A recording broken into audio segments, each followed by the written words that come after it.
Hey guys, welcome to the first episode of the Design Podcast, where we talk about the importance of design in our everyday lives. My name is Hans Daniel De Castro. And I am Matt Lawrence Natividad. I'm Francis Carlo Arnobit. And we are your hosts for the Design Podcast. So, para saan nga ba yung Design Podcast natin, guys? Okay, first priority is to educate people primarily para hindi na sila magtaka kung bakit ganyan pala yung design nito, bakit ganito yung itsura, bakit di na lang ganito, para alam nila kung bakit ganito na yung itsura niyan, kung bakit hindi pwedeng ganito, kung ano yung gusto nila, na para malaman nila na may limitations din tayo bawat materials and bawat design per product na gusto nila. And next is to open din yung minds ng Filipino people na may malaking role na ginagampanan yung design sa environment and sa country na rin. Actually, sa buong mundo. And isama din natin yung pag-encourage ng mga tao, yung mga small people lang, yung mga kahit mga bata lang na kahit mag-drawing lang sila, kunyari mag-drawing sila ng kakaibang design ng water bottle, counted na yon as a new design. And also, we need to consider yung mga new technologies na pwede nilang gamitin. Example, for 3D printing na din nila na available na sa market ngayon. So, pwede na silang gumawa ng mga new designs nila based sa mga sketches nila using 3D printers. Yeah, actually not just yung mga latest technology na ganyan. Pwede rin yung manual labor. Like, di ba kung marunong sila mag-carpentry, they can design their own furniture at home. Yes. Gawa sila ng table, ng chairs. Di ba? It's very fulfilling na nakikita mo yung drawing mo from To become reality. Yeah. Magiging reality siya. Ano pa bang reason natin? Bakit tayo nag-start? Kasi di ba, like, yung sinabi niyo, yung sa Philippines, parang, yung Parang design, I think, dinidegrade yung design. Hindi naman degrade. Yeah. Parang Underappreciated.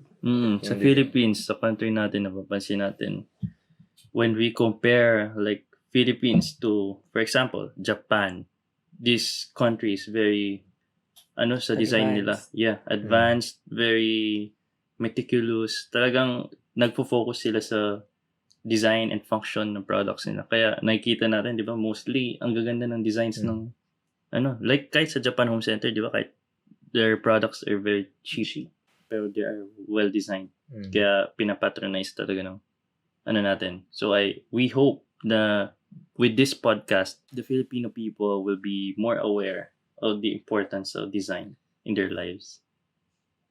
See.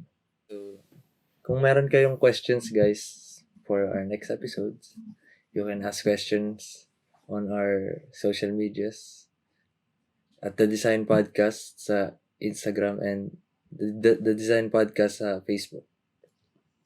So, paano nga ba ito nagsimula yung Design Podcast na to? Nagsimula ito nung una na parang joke lang. Parang gusto namin mang-judge ng mga bagay-bagay sa mga parang negative yata. Parang negative. Critic. Yeah, criticize. Critic. Nice. Gusto namin mag-criticize ng mga products sa kahit sa paligid namin. Kasi lahat naman ng product na makikita mo, design yan. Yeah, there's a designer behind it. Talaga. Always. Or kung hindi designer, engineer. Well, pero yun nga, gusto namin mag-criticize ng designs para syempre, di ba, to make other people aware of what's right, what's wrong with the designs sa mga products na ginagamit natin every day. And it's very important kasi when we use things every day, we usually forget kung ano yung, or hindi natin napapansin kung ano yung mali. Diba? Kasi ginagamit natin araw-araw, nasanay tayo, it's already a habit. So, yung mali, hindi na natin na-notice. Na-adapt na. Na-adapt na natin. So, when you're a designer, kailangan you should think, differently. Hmm. Parang titingnan mo yung parang you will be deep diving sa nung product, kung ano dapat siya para mas yung easier way to use Easier the way to product. use. Most efficient way Yeah. Most efficient way to develop the product. hindi naman. Pwede rin, develop a product or easiest way to solve a problem. Ganun. Kasi di ba, design is not just about aesthetics. It's also about problem solving. Really, yan, problem solving. Yung making the lives of people easier by means of designing different products that we can use every day. Hindi naman masama yung sinasabi na everybody's a critic. Kasi you can critic everyday things. So, as we say nga na everyday items are designed by normal human beings. So, normal lang na i-critique natin yung mga gamit na yun. Yeah, actually, it's very helpful kung halimbawa, di ba, we can voice out kung ano yung mali sa certain product so that if a certain designer marinig niya yung opinion, di ba pwede nilang ma-improve nung certain company or designer yung product na yun.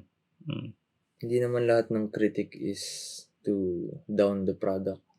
It is made to improve the product. Yeah. Laging ganun. Hindi naman siya laging negative. Depende na lang sa'yo kung iti-take mo siya as positive. Yung criticism. Yeah, pero di ba dapat we always Positive. take criticisms positively? Kasi kung iti-take natin negatively, madadown lang tayo na madadown. Lahat walang unlad kung gano'n. Yeah. Tama. Kailangan positive lagi, and then we find ways to improve on those mistakes or those mga pagkukulang, di ba? Ay, may analogy ako dyan. Sige nga. Kunyari, naglalaba ka. Kunyari, wala pang washing machine, di ba? Naglalaba ka, tapos naisip mo, ang tagal maglaba. Tapos pagod na ako, may gagawin ba ako, magluluto pa ako, ang dami ko pang gagawin. So, merong isang designer, analogy ko lang ito, merong isang designer, siguro, naisip niya lang na, paano kung gumawa ako ng bagay na maglalaba para sa akin, para makagawa ako ng iba ko pang gagawin. Para maging efficient yung araw ko, maging mas productive yung araw ko, mas marami akong magawa. So, ganun. Nagkaroon ng washing machine. Yeah. So, ganun yung design. Ayun, tama. Di ba? Kasi everyday naman, parang nasanay na maglalaba ka araw-araw. Kaya yun, parang may nakaisip na designer na para padaliin yung gawain na yun, so you can do other things aside from doing the laundry. So yun, washing machine. Kasi di ba designs talaga, yung different products, especially yung mga bago, they can change lives.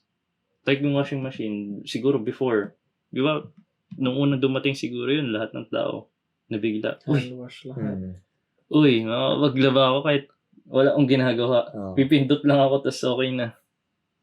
Chill na lang, upo na lang. Oo, upo na lang. Tapos meron ng nakapaglaba ka na. Hintay-hintay na lang. Pero dati, pagod na pagod ka kakakusot. And then, i-consider mo pa yan yung first washing machine. Wala pang kasamang dryer yun.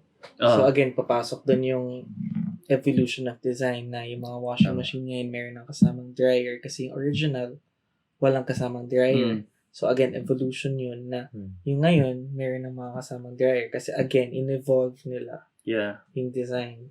To make it more efficient. Basta it's just, continuously evolving. Hanggat sa, di ba, may bago na darating.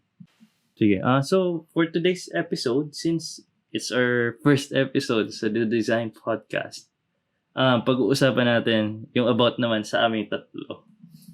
About the host. So, para, di ba, you guys could get to know us and para maging close din tayo. So, ano ba? Saan ba tayo nagkita-kita? College, magkakaklase tayo. Kasi, we guys are, naging classmates kami sa college. Pero before that, I actually took civil engineering sa UPLB.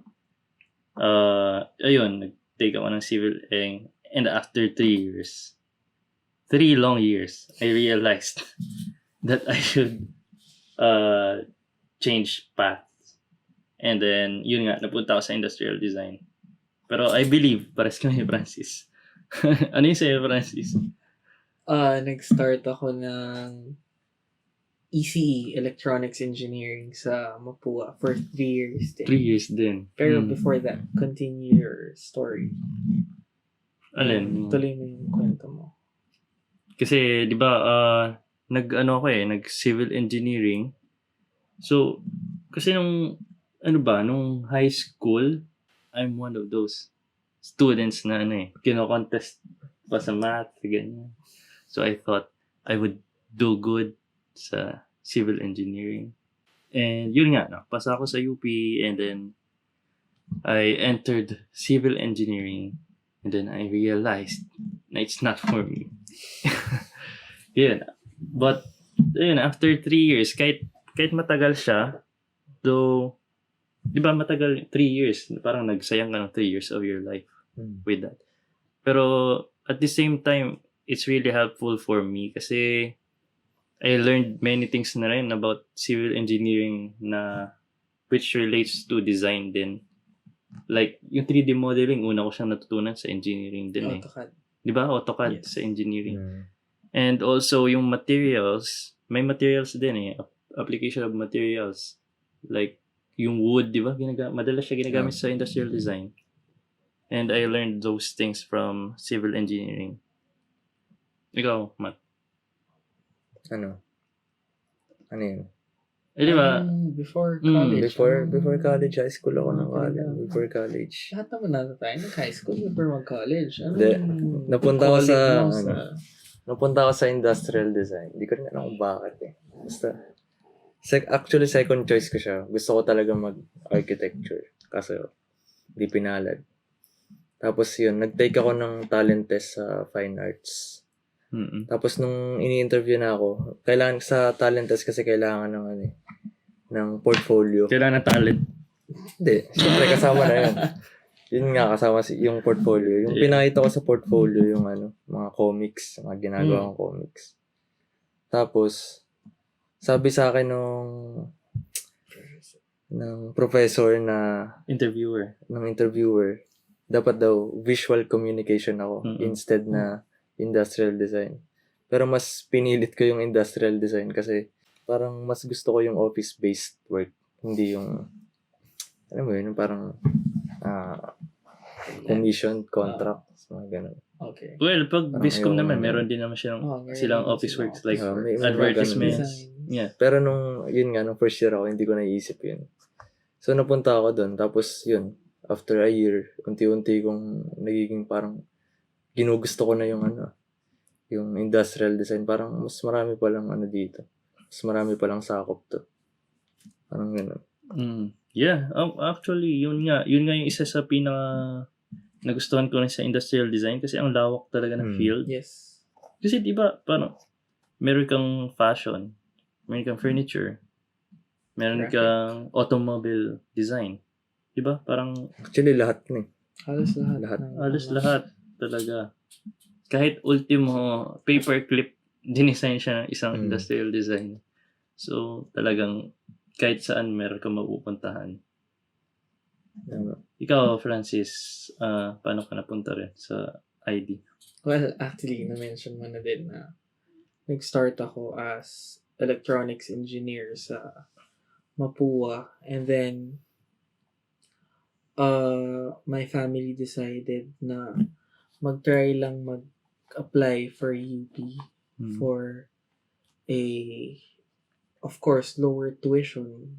Yeah. And then, nakapasok ako sa industrial design. And then, ang normal plan talaga is mag-industrial design ako and then mag-shift to engineering. Pero, midway through yung course ko yeah. sa industrial design, napansin ko nga na nag-enjoy ako. And then naalala ko yung mga childhood memories ko Mm. na yung panonood ko ng Art Attack. And No. then yung paggaya ng mga works ni Neil. Yung after every episode, ginagaya ko yung mga ginagawa niya. And then, ina-improve ko siya based on my needs, personal needs ko. And then, doon, so, siguro sobrang natuwa na lang ako. So, hindi ko na natuloy yung sa engineering Na course. mag-pursue. Yes, yung pag-pursue ng engineering course. And then, natuwa na ako. So, nag-stick na ako sa industrial design course natin. Yun nga yung sinabi ni Francis, di ba? Parang yung needs. Based on your Personal needs. Bata pa lang siya, parang nalaman niya na kung anong kailangan niya, di ba? Parang design is all about providing what your consumer or your market needs talaga. So that's very important. Ano So, pa ba? Again, papasok doon na hindi mo naman kailangan maging professional 5-year graduate na designer para mag-start na matuto mag-design. Pwede naman na mag-start ka na mag-drawing ka lang. Simple water bottle. Kung meron kang inisip na, mas better yung design na to. You can start by sketching para lang to get the ball rolling yung yung hunger mo for design. Yun nga, that's what yun yung importante talaga yung makapagsimula ka. Pag may naisip kang idea, you have to take action. Kasi if you don't, magpo-procrastinate ka lang. Yes. And that's one major problem for everyone. I know. Sa lahat.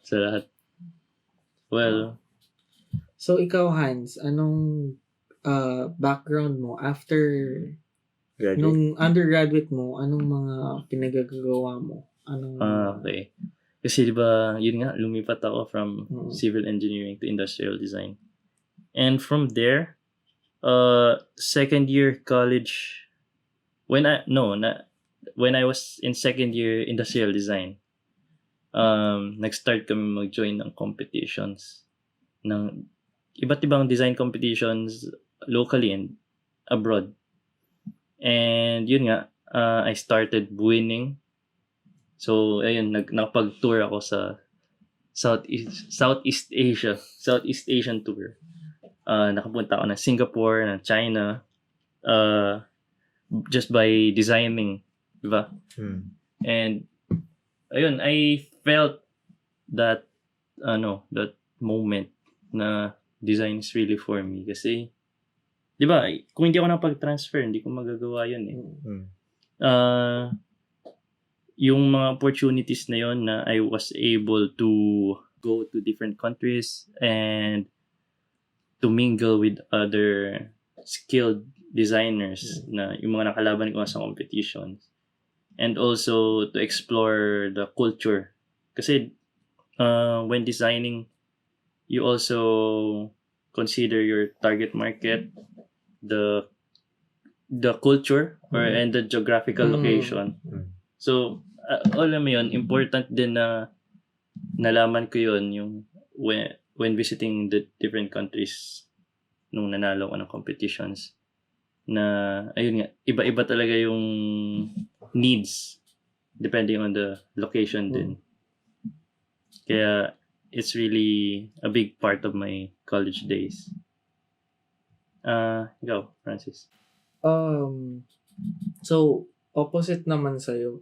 Hindi naman ako masyadong sumali sa mga competitions. Pero, nag-enjoy talaga ako sa paggawa ng mga plates natin. Kahit hindi naman ganun kataas yung mga grades ko, hindi ako nakakauno. At least nakikita ko na nag-enjoy ako sa ginagawa ko. And naalala ko din yung isang design ko, ko na lang yung thesis ko na ang motive ko kasi sa thesis ko is to create a workstation na pwede sa call center na mas magiging efficient yung placement for the user, and then mas magiging mas maganda or mas efficient yung location ng computer component. So, nakita ko doon, based on my design research and experimentation, na yung design method na pinag-aralan natin, mas efficient yung nagawa kong design na workstation, na it's much more ergonomically friendly, and mas malamig yung yung circulation na air for the computer component. So, nakita ko na based sa design research natin na may natutulong talaga yun. So, isa yun sa background ko. And then, after college, di ba related din? Kasi di ba yung thesis mo parang office space? Yes, and then, office space. And then, yung work mo, nag-move na ako sa office furniture. So, well, yun kasing napili kong field sa industrial design. Kaya, medyo na-link ko siya sa naging future work ko. Kaya, yun yung background sa akin. Ikaw, Matthew.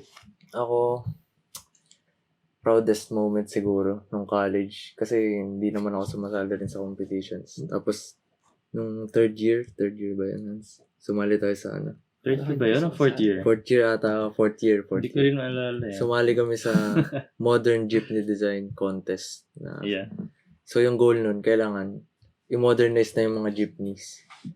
Tapos, nangyari, hindi namin alam na meron palang ganong competition. Tapos, nalaman na lang namin na week before. Tapos, napag-decision na namin na day before na sasali kami. Oo. So, yun. Tapos, sobrang cramming talaga. Pero, and then to give you an idea kasi, kami ni Matt, naging housemates kami nung college. Third year nga yan. Third year. Hindi, fourth year. Fourth year ba? Fourth year yun. Pero third year kayo naging... Third year kami naging housemates. Third year tayo naging housemates, and then fourth year yung contest. Ang nangyari, night before, tsaka tayo nag-decide na sumali. So, pinagpuyatan natin yung design ng jeepney, modern jeepney. And it's not just, basta-bastang design lang. Na sineryoso namin yun kahit pa paano talaga. We design talaga. Oh, yeah. Even the interior, talaga nag-research kami. And also, kinonsider namin yung limitations, like kung may sasakay na PWDs. And also, yung sa environmental aspect. Diba kasi electric electric na rin yung jeepney. Tapos, syempre, kinonsider din namin yung mga commuters. Nangyari, paano kung hindi marunong magbasa yung commuters? Yeah. Diba? Ang ginawa namin dun, imbis na text, naglagay kami ng accent colors. Para, pag nakita niya yung colors na yun, alam niya na ito yung ruta nun. Instead na signage. Instead na signage. Kasi, ngayon kasi nangyayari sa jeepney, malayo pa lang. Malayo. Yung karatula, hindi mo makita eh. Hindi, tsaka nakaabang na yung mga tao sa gitna ng kalsada. Nasa gitna na ng kalsada kasi hindi makita eh. Kung colors lang yun, automatic yan. Kahit colorblind ka, malayo pa lang. Pansin mo na. Focusing on user experience, yun dapat. Kasi di ba, problema yan, naging source siya ng traffic kasi yung commuters talaga, nag-aabang sila ng jeep, nasa gitna na. Siyempre, alam nga namang sagasama mo yung mga yan. Isang lane, sakop na yan ng nag-aabang. Nakaabang na yung mga kamay niya, nakataas na yung mga kamay niya. Siyempre, pag ikaw nakakotse, ilaga mo na rin. Gagano yung sabit. Sabit. Tapos kung hindi pa nailagan, bayad. Hindi nailagan, bayad sweldo, isang buwan. Yung mga jeepney drivers din, di ba? Yung kinikita rin nila. So, it's not just to help the commuters but also the jeepney drivers din para mas maging efficient yung nila. And job. Safety din. Yeah, safety sa lahat. So yun. So may tanong ako sa inyo. Sige. Ano yan? Ano yung first impression nyo natin sa isa't isa? Ikaw muna, Francis. First impression mo sa amin. Sa inyo? Sige nga. Si Matt. Well, nakita ko kasi nung first time ko siyang, nung first year, matangkad. Tayo mo. Hindi, wag na. Ano height mo? Sabihin mo na lang. Para alam Yun nila. na lang, yun na lang. 5'11" height. 5'11". Oh, 5'11". Siyempre, isipin ko, basketballero. Basketballero. Mahilig kong basketball. Mahilig mag-basketball. Basketball player. And at the same time, bolero. Hindi ako bolero. Ayan. So, meron pa isa, kasi sa akin lang yan, medyo, masama na nandiyo-judge. Kapag basketball, parang sports, iniisip na jocks lang na, yung sa sa mga TV shows na kapag magaling ka sa sports, hindi ka Wala ka magaling nang alam sa, na iba. wala ka nang alam. So, So, ang inisip ko, magaling mag-basketball, pero doon lang, wala nang. pero mahina. Mahina sa to si design. Birds naman yan. Kaya, isa yun sa, na, puro sports ka lang. Tama ba? Tama ba si Francis sa basketballero? Basketballero. Hindi ako basketballero, basketball player lang. Tsaka hindi ako magaling. Hindi ka bolero. Hindi ka magaling. Hindi ka bolero. Hindi ako, bawal yung body. Hindi mo naalala yung muntik ka na maka-alley-hoop nung tayo? Alley-oop? Hindi. Gulat lang ako nun. Nagulat din ako sa sarili ko nun. Pati yung mga Mili-mili yung architecture students na kalaban natin, nagulat sila eh. Sayang, hindi mo na-dunk. Sige. Eventually, siguro half lang ng first impression kasi yung tama na magaling ka lang mag-basketball pero hindi ka tatamad-tamad na may alam ka din. Kasi later, nalaman ko na kapag meron kang gustong matutunan, inaaral mo talaga hanggang gumaling na doon.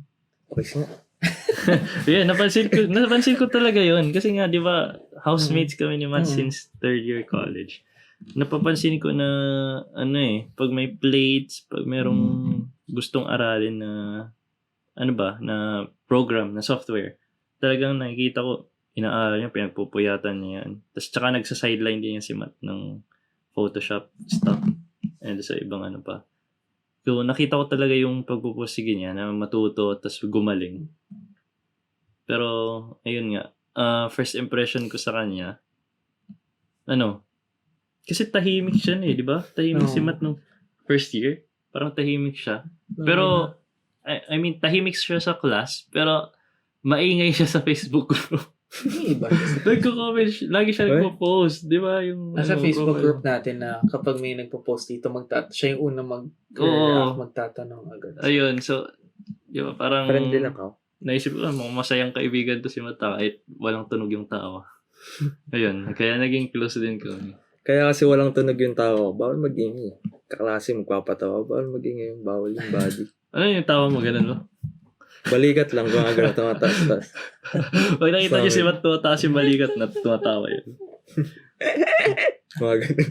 Sige, si Matt, anong first impression mo sa amin? First impression, pero bago yun, hindi wala pang katotohanan sinasabi nila. Matt, ikaw Matt, anong first impression mo sa amin? First impression ko kay Hans nung first year. Kala ko nung una parang wala siyang parang walang kwentang student, parang gano'n, walang kwentang student. Bakit walang kwenta? Ewan, parang ganun yung feel ko parang basta ganun. Tapos nung nakikita ko na, nung tumatagal na, nakikita ko yung mga gawa mo. Nagagandahan ako, parang ang linis mo gumawa. Tapos yun, parang rin ako. Namomotivate din ako, mabilis din gumawa. Mabilis? Pointillism one day? Pointillism na ako one day. At ako nga una nagpasa nun. Inulit mo yung sa'yo. Ay, ikaw ba? Ako yung una nagpasa nun, nagpalakpakan pa nga kayo.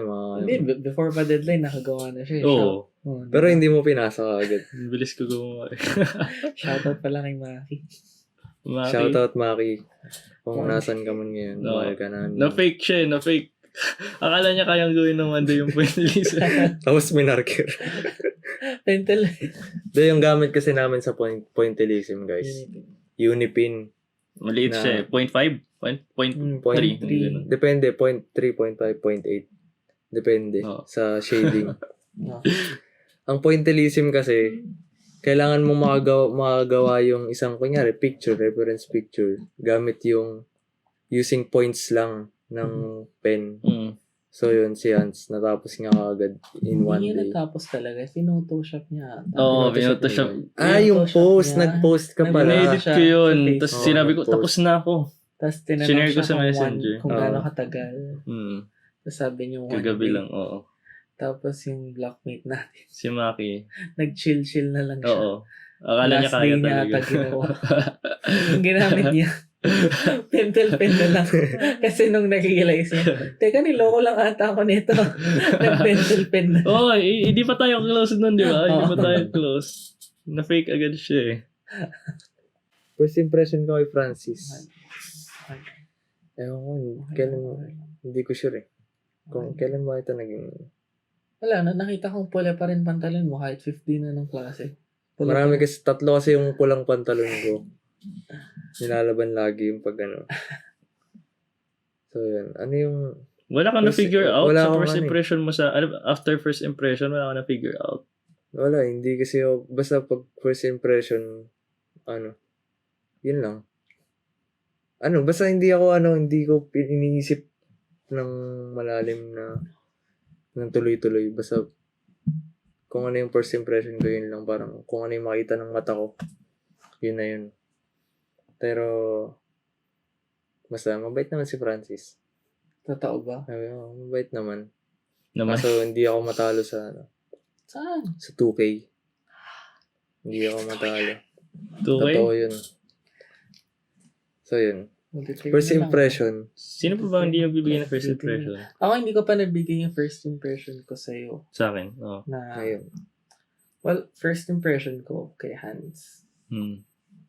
Parang isang beses kasi nakita ko siya sa enrollment ata na nag-aantay ng siguro Form 5. Oh, and then after kasi ng Form 5, magbabayad na ng tuition, di ba? Tapos, kasi before nun, nagkaroon na ng Facebook group tayo, yung mga industrial design. So, nang stop na ako ng tao. Nakilala ko siya. Hindi ko alam kung kasama mo tama man yun. Sa enrollment? Tapos, may part sa akin na, sabi ko na din naman na, gusto ko siya maging kaibigan dun pa lang. Tapos, may part sa akin na, gusto ko siya isabay. Kasi from FA, pupunta ng UR, magbabayad.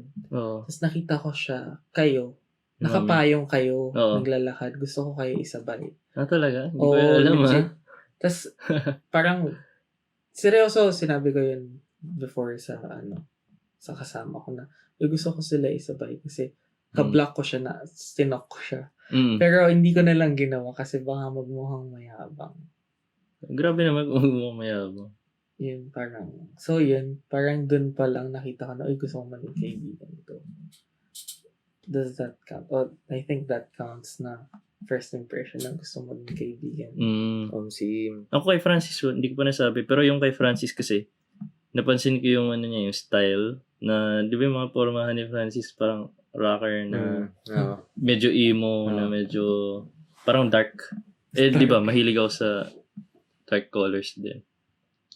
So yun, parang naisip ko, parang cool to si Francis, parang chill.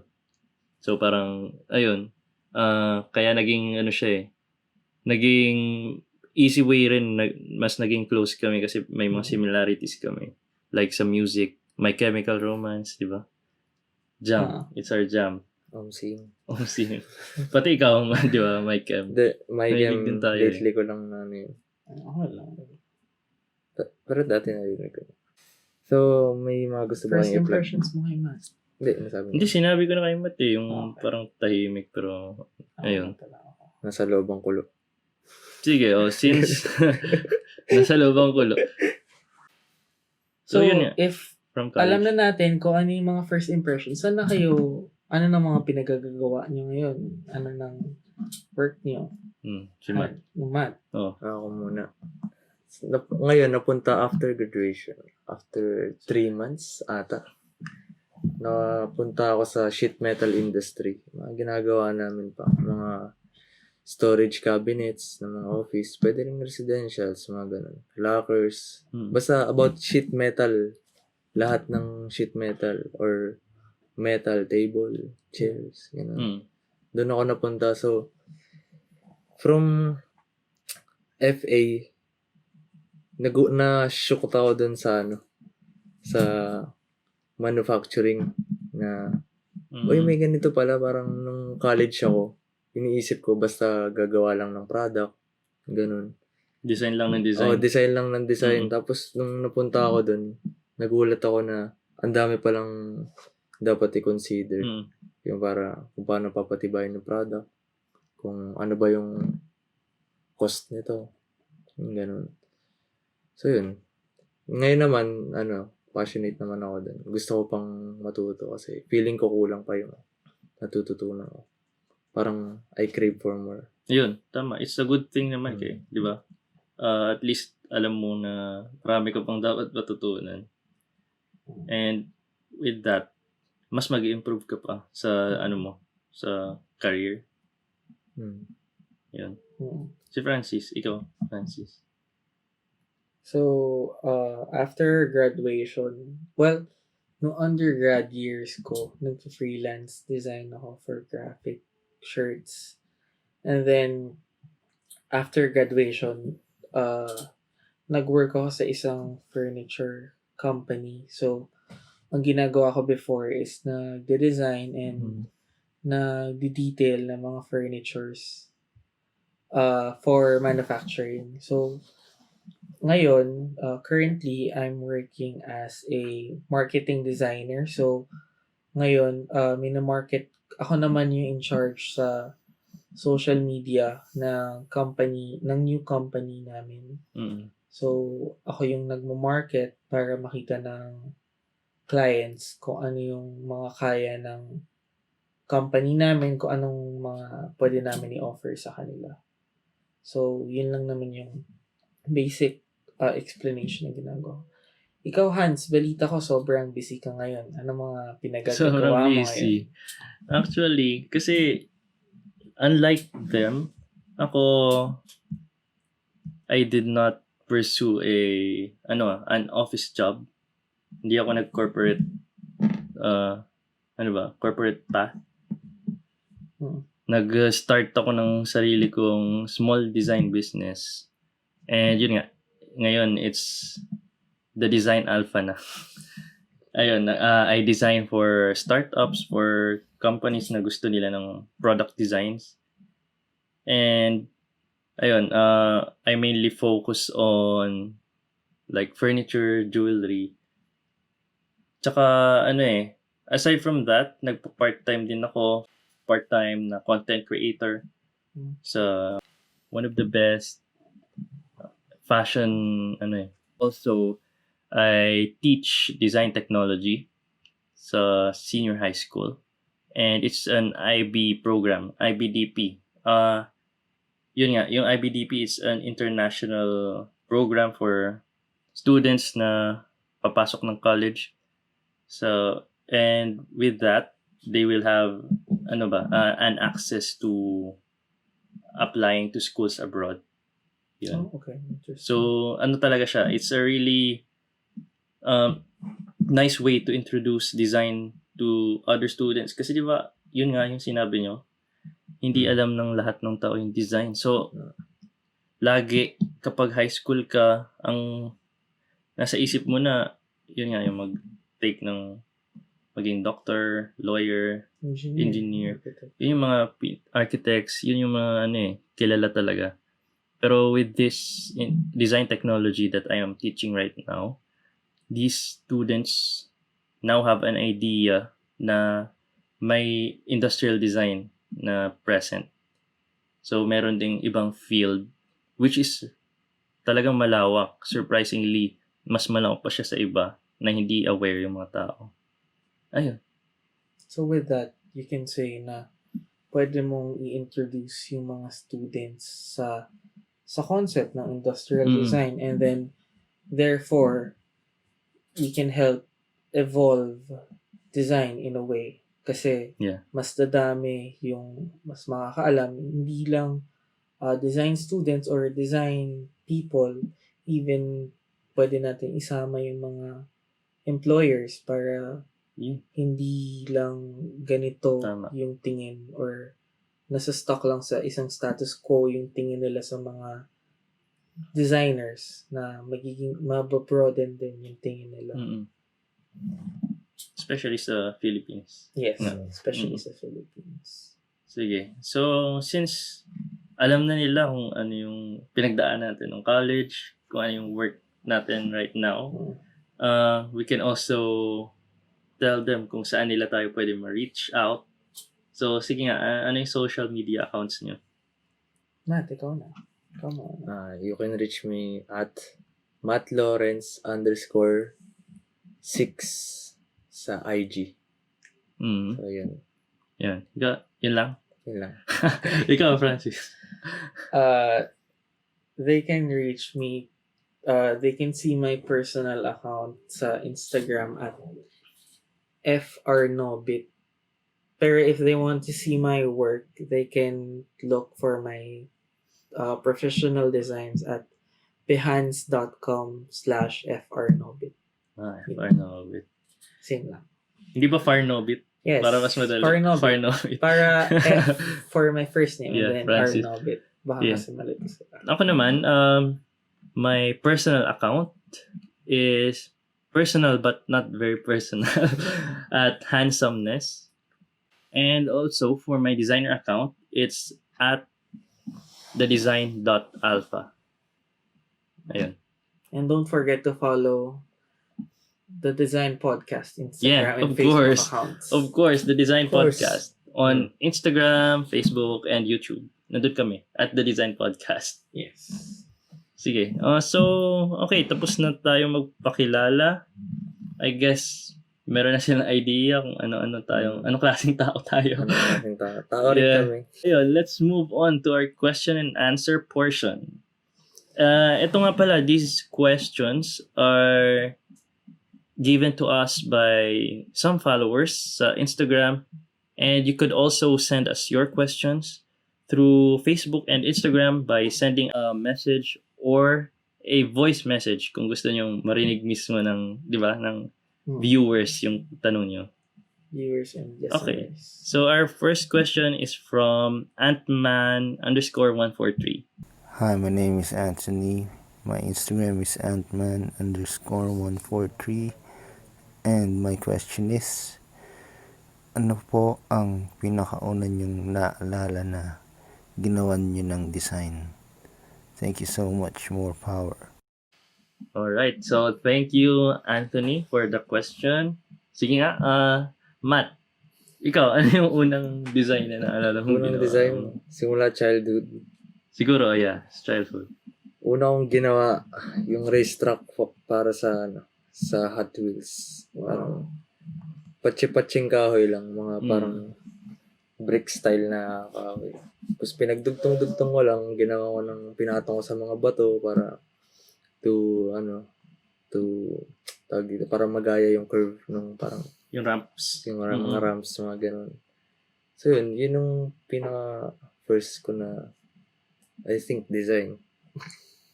Tingin ko design yun. So, bata pa lang. Bata pa lang. Designer na. Gago na. Mga harurot na bata ka pa lang. Bata pa lang meron ng tagilid na. Tagilid na. Si Francis, ikaw, Francis. As mentioned before, naalala ko yung nung bata ako na after watching Art Attack, meron akong 2 episodes na naaalala. First is yung paggawa ng hidden compartment na mukha siyang book na pwede siyang ipasok sa bookshelf out of the cereal box. So, ang concept is may cereal box ka, tingin mo siya sa gitna. And then, pwede mo siyang i-open and close. Tapos ipapasok mo siya sa bookshelf.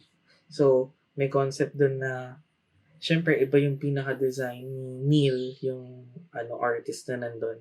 And iba yung ginawa ko na pumasok sa personal need ko. Oh. And then next dun is yung gumawa ng broomstick kasi uso yung Harry Potter nun. Gawa sa mga yung sa toilet paper rolls na pinagsama and then may newspaper sa dulo. Tapos nag-poster paint na lang para magmukhang broomstick. Yun yung pinaka-naalala kong first design ko. Hans, ano yung sa'yo? Feeling ko maganda yung sa'yo eh. Sa akin naman, parang mahirap kasi alalahanin eh. Kasi di ba, from childhood. Pero siguro, naiisip ko yung yung alam niyo yung pin-fold na paper tapos ginagawang parang sasakyan. Crash Ano gear. Crash gear, ano ba? Tawag doon? Anong official na tawag doon? Crash gear o kami? Comment down below. Comment below. Kung ano yung tawag doon. Send, mag-ano kayo ng picture ko ano. Yung pin-fold na paper. Tapos kasi ba pinapalo may- yung likod. Iuna yung barko siya, tapos ifo-fold mo pa siya. tapos pinipitik para pang paunahan ganyan. Tapos 'di ba parang may default na itsura 'yon. Tapos ang Oo. ginagawa ko, iniiba ko para kung ano yung yung mas malakas, mas mabilis tumakbo pag pinitik. So parang Mas malayo yung iaabot ko. oo, mas malayo inaabot. So parang bata pa lang meron na akong concept ng aerodynamics. Aerodynamics. Aerodynamics. Not Di ba? ergonomics. Yes. Kaya ayun, parang siguro yun yung first design. Pero yung pinaka-design talaga na naalala ko ay nung engineering student pa ako. Kasi may project kami and supposedly it's an engineering project. But yung gawa ko, it's more on design talaga. Like, it's a product na multi-purpose. And ayun nga, parang napansin ko na unlike my classmates, yung design ko, yung product ko, it's more, more design focused. Like usability and parang maximize yung materials. So, ayun, at that point siguro, it's a sign na I should take industrial design. For the next question, this is from Angeli Y. Angeli Angeli underscore Y. May underscore. Underscore Y. Angeli underscore Y. So, for her question, do you regret being a designer? Angeli Y. Why did you ask that? Hindi, sige, ikaw. Ano ba? Matt, Oh no. Kaya akong tinik kasi gusto ko. Mm. Siyempre passionate ka. Yeah. So ikaw, yun lang. Yun Ah, sa okay. akin. of course, no. Pero, again, papasok dun yung isang reason kung bakit namin ginawa yung podcast na to. And that is para lang i-educate yung mga tao, most specifically yung mga employers ng mga designers, para hindi naman ma-underappreciate yung mga designers. Kasi meron mga designers na feeling nila underappreciated sila. That's just because hindi alam ng employers nila kung ano yung full capabilities ng yung scope nila ng mga alam nila. Kaya kunyari ito lang ipapagawa sa kanila, pero sa totoo yung designer kaya pa gumawa more than kung ano yung pinapagawa sa kanila. Yeah. So overall hindi naman nag-regret, pero gusto ko lang sana na mas ma-educate yung tao, specifically yung mga employers, para hindi mahirapan yung mga tao. Hands. Ako hindi talaga kasi I'm very proud to call myself a designer. Kasi it's like it's like a profession that could change the world. So if you believe in yourself, like kahit meron kang crazy ideas, kasi it's usually the crazy ones na nakakagawa talaga ng bago eh. Like Elon Musk, parang iisipin mo, electric car. Ano yan, electric car? Meron namang gasolina. Pero ngayon, Tesla is one of the, di ba, top companies. Yeah, lalo sa stocks, di ba? So, yun, I'm proud to call myself a designer. And also, like, yun nga ngayon, I am a teacher. I teach design technology and I am happy na I was able to influence my students about the importance of design sa daily lives ng mga tao. And another question from Angeli Y. What are the most challenging things you've encountered as a designer? Francis. Ikaw. Palagay. Talaga ikaw. So, again, Palagay lang. Palagay mo lang. Again, papasok dun yung pagiging unaware, hindi naman sa uneducated, pero unaware yung mga tao sa capabilities ng designer. So, let's say for example, meron kayong client na ito yung gusto niyang ipagawa, pero for the design aspect, hindi kaya or hindi feasible na gawin sa design. Pero gusto pa rin talaga i-push ni client yung ganong design. So, magkakaroon ka ng internal problem na kasi syempre client, you can't say no sa client eh. So, kailangan gawan mo ng paraan kahit mahirap na i-push pa rin yung design mo kahit alam mo na hindi siya feasible.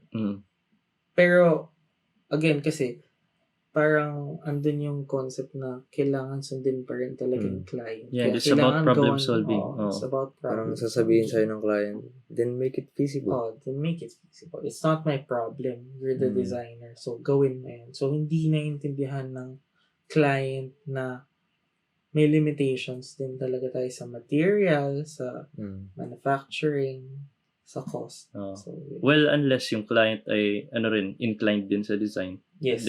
They would know. Yes. Ikaw, Matt. At ikaw. Tsaka, almost parehas tayo. Ano yan, based from experience din. Based from experience. Ang nangyari kasi nun may dinesign ako na storage cabinet. Clue lang yun. Hindi ko sasabihin yung mismong product. Pero export kasi to. For export. For export. So, international Tapos, gusto ng client na gustong i-deliver sa kanya ng buo yung product, yung gawa na. Wala nang gagawin. Assembled na. Yun. Tapos, siyempre, kami as a company and as a designer, inisip namin kung paano namin, kasi marami siyang unit na orders eh. Okay.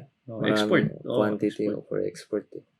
So, naisip namin, mas makakatipid yung company nga and yung company namin kung gagawin kong knockdown. Kasi for shipping. For shipping. Kasi mas, kunyari, yung product na yun, onti ang malalagay mo kung assembled na siya. Tapos times 2 pala kung flat pack siya, kung naka-disassemble siya, tapos ang mag-assemble na lang ay yung mga tao dun sa pagdadalan sa export country. Ganun. So, maraming things to consider sa design. So, yun nga, concept, first is concept, manufacturing, cost, and efficiency. Yun lagi yung na dapat kino-consider ng mga designer. Emphasize mo. Hindi, tsaka additional pa dyan, di ba kasi pag mag-ship ka ng isang product na assembled na, mas malaki yung box. Mas malaki packaging. yung box. So, the bigger the packaging, the larger or the bigger the waste. Bigger waste. And bigger cost. Ayun nga, sa design, kino-consider din namin yung pagiging environmental friendly ng product and also the packaging din. So, ano yung sinasabi mo kanina? I-emphasize mo ulit yung 4 aspects of design. Yung 4 aspects, syempre concept, first is concept na to conceptualize a product na capable, yun doon nasusunod yung manufacturing na capable sa company. Kaya niyong gawin. Sa manufacturing, it's easy to manufacture. Lahat yung kailangan ng client, mapoprovide nyo. Sunod is cost. Kung yung mga material costings, mga ganun. Kung anong mga material kailangan yung gamitin na makakatipid yung company mo. Siyempre, kung makakatipid yung company mo, mas malaki yung kita nyo. Mas malaki din yung kita ng designer. Then, sunod yung efficiency. Kung mas madali ba siyang gawin? Kung mabilis ba siya? Kung mas mabilis siyang gawin, mas sa company na naman mapupunta yung parang efficiency, yung profit, another dagdag na naman sa profit ng company. And yun nga, sa designer. So yun ang mga things to consider na magkaka-connect sila. Sige. Akin naman, yung most challenging thing na na-encounter ko as a designer, kasi unlike yun nga, unlike them na meron silang projects na ibibigay sa kanila ng company nila, ako naman, ang challenge sa akin is yung looking for clients, different clients na magpapagawa ng design.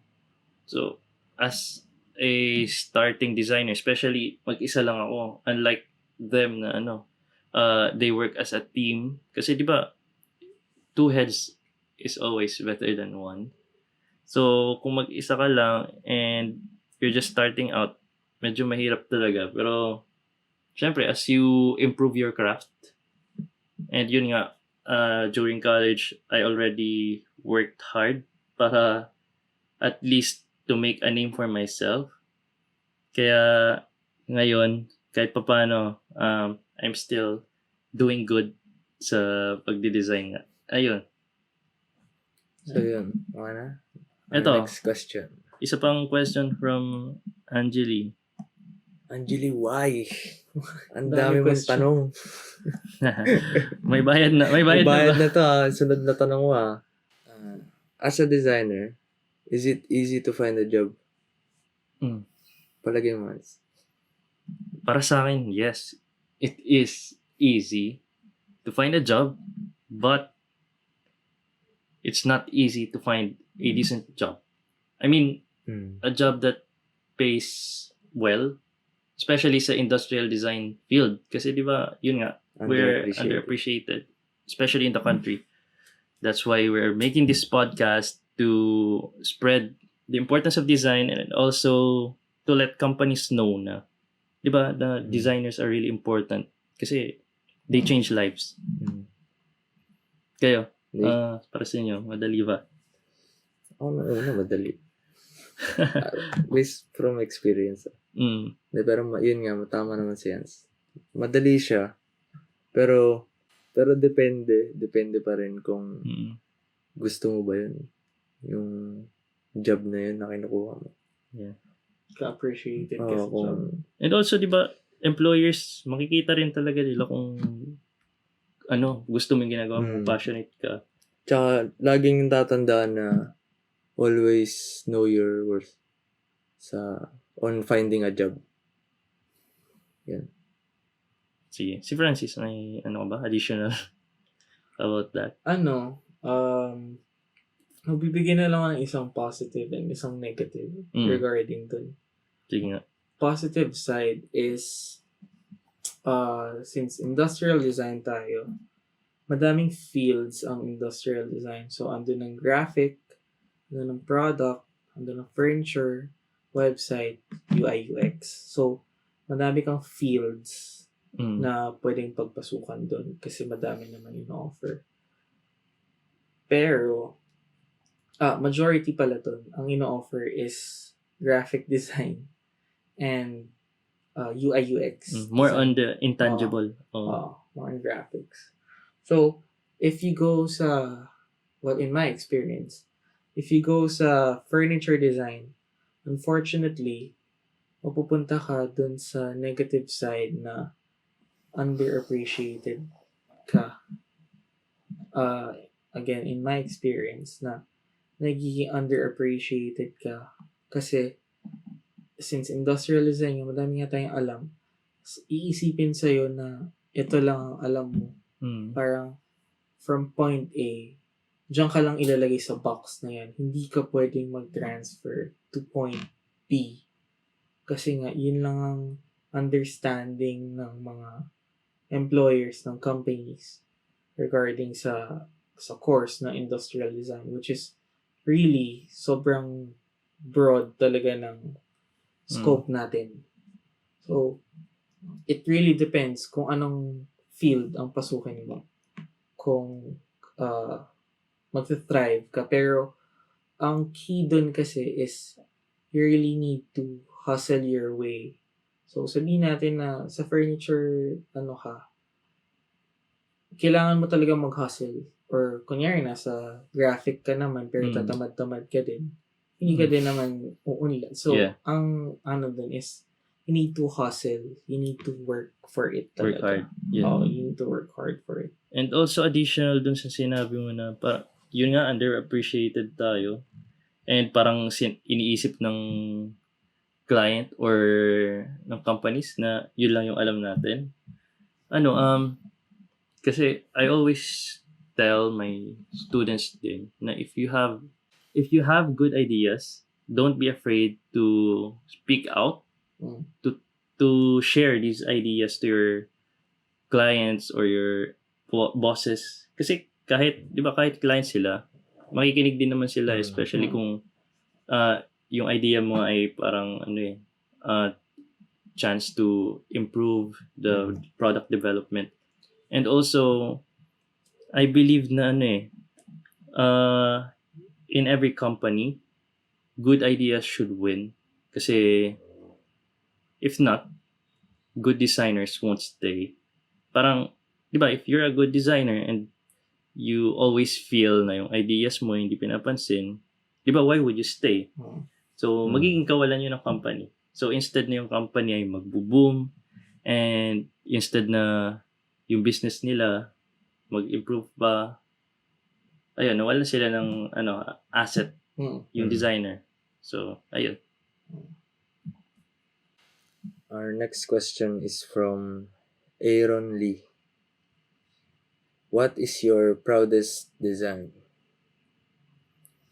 Proudest design. Ako? Hmm. So, I think na-mention ko na kanina yung thesis ko ng graduating year. That is a modified workstation na pwede for call center agents na integrated na yung computer components. It is my proudest design kasi one, nagawan ko siya ng actual mock-up na 1:1. And two, based on my experiment, na-prove ko nga na much better yung naging internal layout ko, yung internal design ng workstation para mas maging efficient and mas malamig para sa computer components. Yung loob, yung design na ginawa ko, yung layout. And also yung yung space saving property nung design. Kasi CPU pa lang, ang laking na sa space ng desk. Kaya gusto ko yung thesis mo eh. Anyway, sige, ikaw Matt, ano yung proudest mo? My proudest design would be yet manufactured. As yung solo ko lang yung solo ko na magiging proud ako. Hindi pa siya na manufacture pero abangan niyo yun. Na-design ko na. Sana Pero ngayon as concept, I'm proud of it. Pero besides that, yung modern jeepney, dun proud din ako dun kasi naging top 10 finalist kami dun sa Minimalism. So yun, proud ako dun. Saan nila makikita yung modern jeepney? Yung modern jeepney, you can check it on nandun yun sa account ko. At the design.alpha. Nandun siya. Para makita check nila yung yun. proudest design mo. Nandun din yung details about about that design. Yung explanation and yung iba't ibang renderings nandun. Sige. Okay. Ako naman, proudest design, parang medyo mahirap mag-isip. Proudest design. Sobrang Kasi, dami. hindi naman. Kasi parang lagi akong proud. Lagi akong proud sa gawa ko. Pero siguro siguro yung umbrella. Kasi aside from winning the Excellence Award sa China International Umbrella Industrial Design Competition, it's one of the hardest, tsaka maraming pinagdaanan. And also, kaya sobrang proud ako kasi I was able to share my success and my achievement with my favorite professor, Sir Dem. Shout out Sir Dem. Pwede ka mag-guest dito, sir, if you want to guest. You're always welcome. Yes. Ayun, I was able to share my success with him kasi that design was published in a book, along with the other winners. So, ayun, nabigyan ko si sir ng copy ng book na yun. And also, ayun nga, one of the best experiences din na I was able to travel to China, and I was there with my mom. Kasi she's very supportive ever since. So, ayun. She's very proud of me, and also, ako rin. I'm very proud of myself. Shoutout kay mommy. Mami. Pais Hello. nga. Pais nga. Proud them sons. Sige. Ano na? Our next question is from Yesda. Sabi niya, good afternoon. This is Ian. Who are your aesthetic influences when designing? Who or what are your aesthetic influences when designing? Sige. Sige nga. Francis.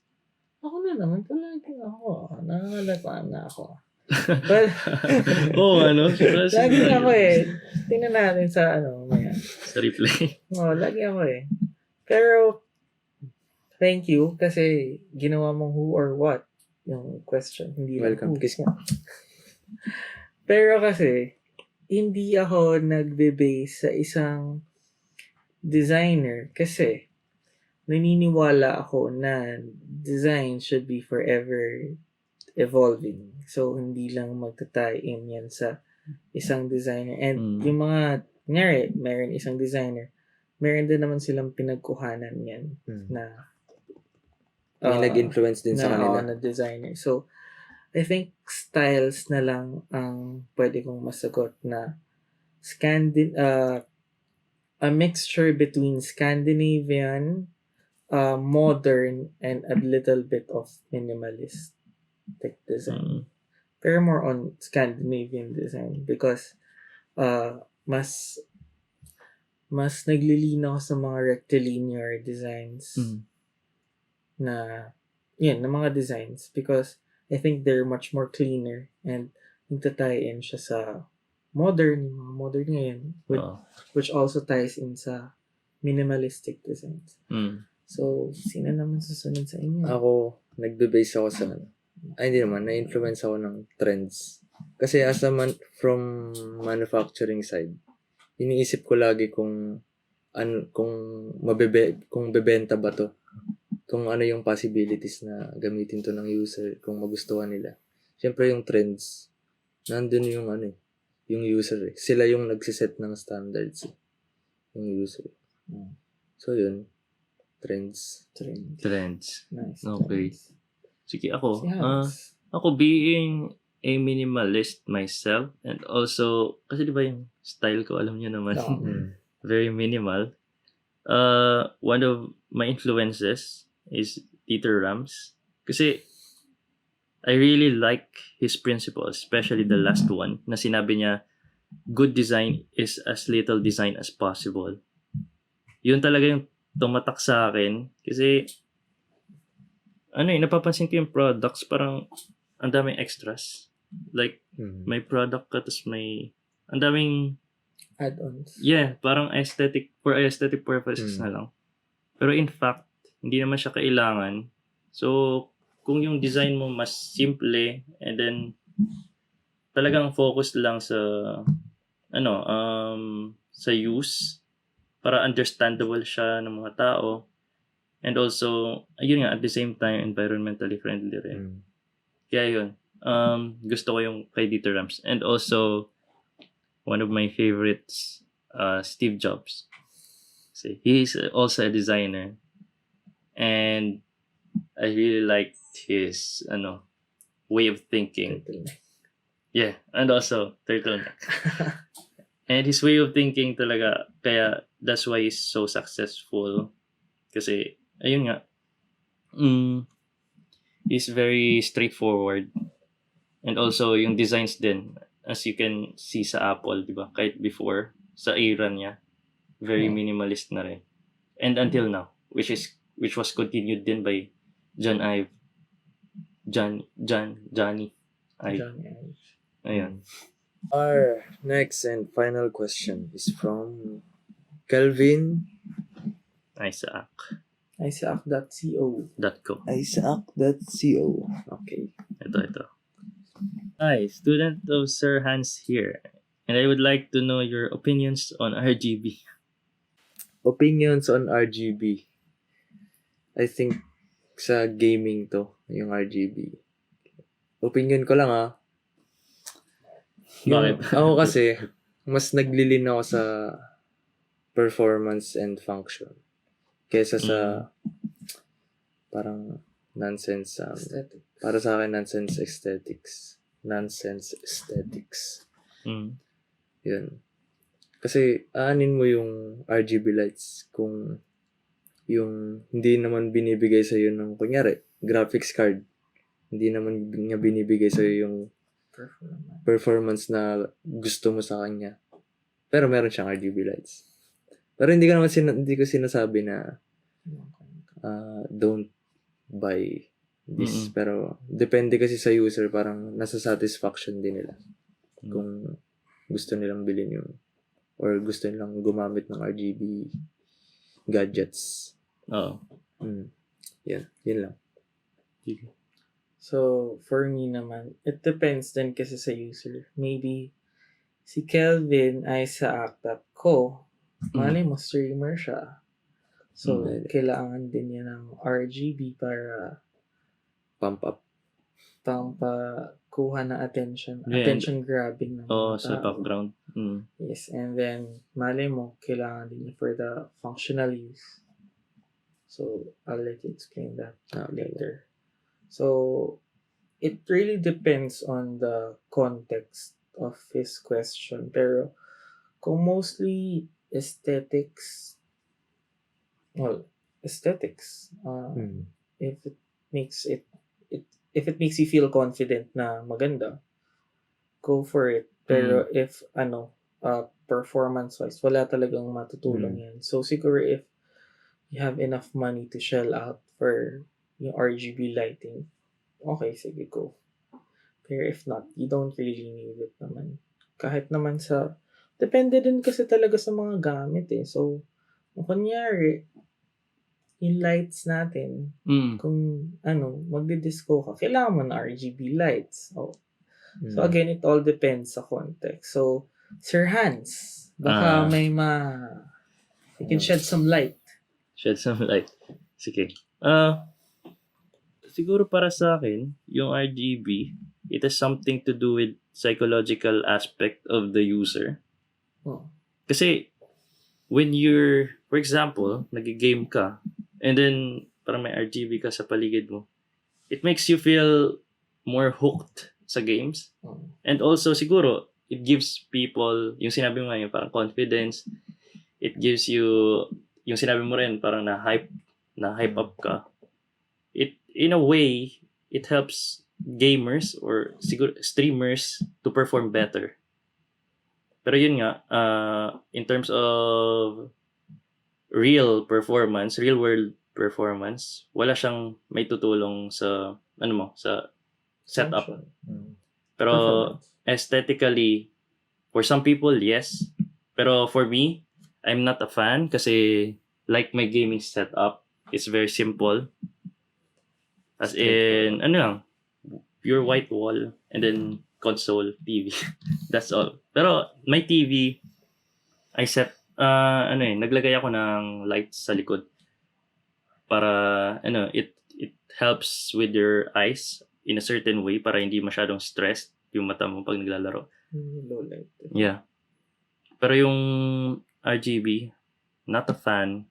But siguro also for a manufacturer perspective, since yun nga target users maraming tao may gusto ng RGB eh. So if you're a manufacturer, why not take advantage of the target market? Siguro gawa na lang kayo since it's cheap to produce naman eh.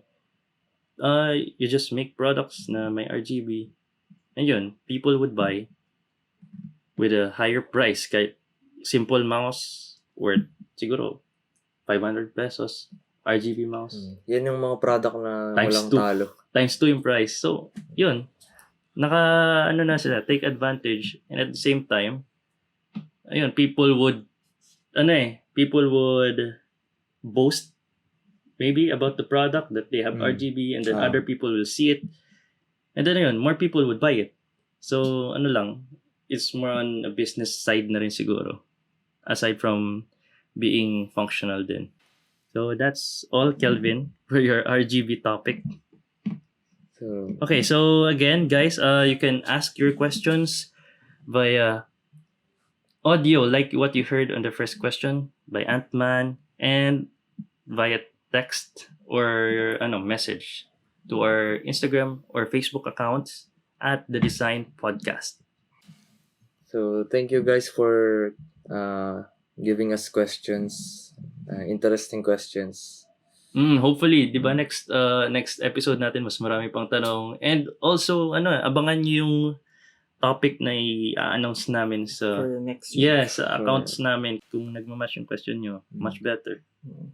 So stay tuned to our accounts again at The Design Podcast, and also our individual accounts kay Matt. Matt_Lawrence6 sa IG. Yun lang. And kay Francis. Behance.com/frnobit. Hindi kasi update sa IG, pero frnobit lang. It's the same. And It's the same. sa akin naman, my personal Instagram account at handsomeness, and my designer account at Instagram at thedesign.alpha. So thank you guys again. I am Matt Lawrence Natividad. I'm Francis Arnobit. And I am Hans Daniel De Castro, and this is The The Design Podcast. Thank you for watching the first episode. Hope to see you guys on the next one.